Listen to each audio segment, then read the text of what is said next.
રાજ્યમાં સર્કિટ હાઉસને લઈ જિગ્નેશ મેવાણીના આરોપ. કોન્ટ્રાક્ટ પરના કર્મીઓને લઘુત્તમ વેતન નથી ચૂકવાતું. સર્કિટ હાઉસમાં R&B કરે છે સંચાલન. પગાર સ્લીપ કે લઘુત્તમ પગાર ચૂકવવામાં નથી આવતો. 12,500 ને બદલે 7,000 થી 9,000 ચૂકવવામાં આવે છે. દર મહિને કર્મચારીઓના પગારમાંથી કટકી થાય છે. એક કર્મચારીના પગારમાંથી 3,000 ખવાઈ જાય છે. સર્કિટ હાઉસના મેનેજરો R&Bના અધિકારીઓ સામે આક્ષેપ થયા છે. સર્કિટ હાઉસને લઈ અને આક્ષેપ કરવામાં આવ્યા છે. માત્ર 7,000 થી 9,000 પગાર ચૂકવી કટકી કરવામાં આવી હોવાના આક્ષેપ થયા છે. રાજ્યમાં સર્કિટ હાઉસને લઈ જિગ્નેશ મેવાણીએ મોટા આક્ષેપ કર્યા છે. જિગ્નેશ મેવાણીનો આક્ષેપ છે કે પગારમાંથી કટકી કરવામાં આવે છે. મેવાણીએ આરોપ કર્યા છે કે કોન્ટ્રાક્ટ પરના કર્મીઓને લઘુત્તમ વેતન નથી ચૂકવાતું. સર્કિટ હાઉસમાં R&B કરે છે સંચાલન. પગાર સ્લીપ કે લઘુત્તમ પગાર ચૂકવવામાં નથી આવતો.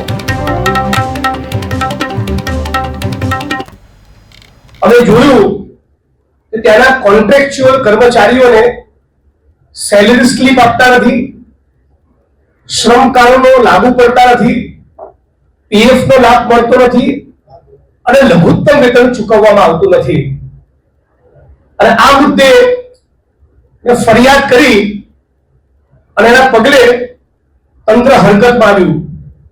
અને એના પછી સાથી પાલભાઈ અને લાલજીભાઈ એ હરણીકાંડ અને તક્ષશિલાના પીડિતોને મળવા વડોદરાના રાજકોટ ગયા તો ત્યાં પણ જોવા મળ્યું કે ત્યાંના સર્કિટ હાઉસમાં પણ લઘુત્તમ વેતન ચૂકવવામાં આવતું નથી.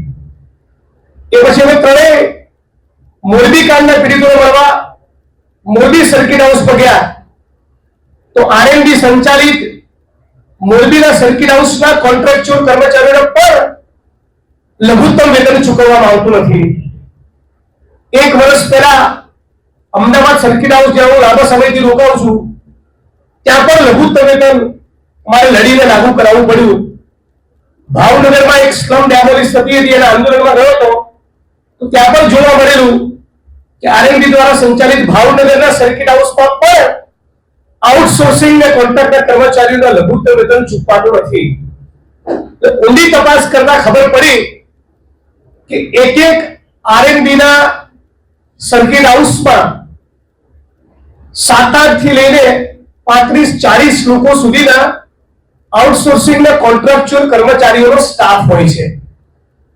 રાજ્ય સરકારે નક્કી કરેલા લઘુત્તમ વેતન પ્રમાણે આ કર્મચારીઓનો પગાર લગભગ 12,500 રૂપિયાની આસપાસ થાય, પણ એમને સેલરી સ્લીપ આપતા નથી અને 12,500 રૂપિયાના બદલે 7, 8 કે 9,000 રૂપિયાનો પગાર આપી એક કર્મચારીના ગજવામાંથી દર મહિને 3,000 રૂપિયા ભ્રષ્ટાચાર કરીને કોન્ટ્રાક્ટરો, સર્કિટ હાઉસના મેનેજરો અને R&B ના કર્મચારીઓ ખાઈ જાય છે.